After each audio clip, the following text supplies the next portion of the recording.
here are some of the recommendations that Oceana has. So there's a few of them. There's probably about 6 of them that I'm going to read out. So the first one is pause the commercial fishing of capelin fishery, right? That's the first thing to do until these populations are rebuilt and protections are in place. And that's going to happen. The population is going to rebuild when the protections are in place.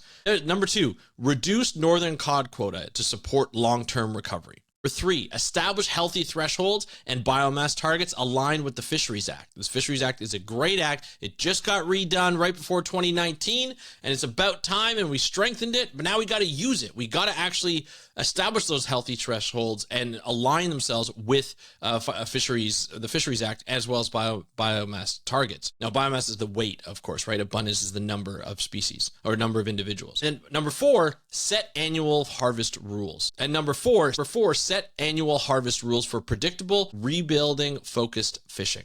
That's the key.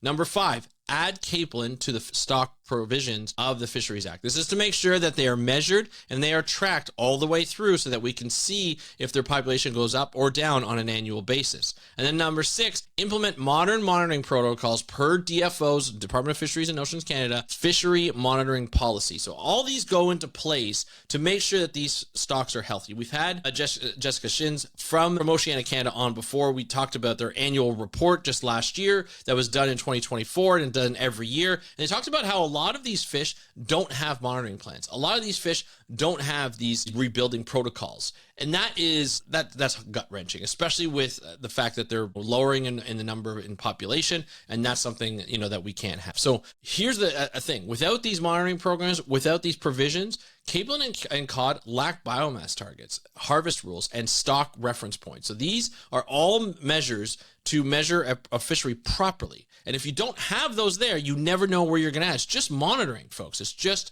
monitoring.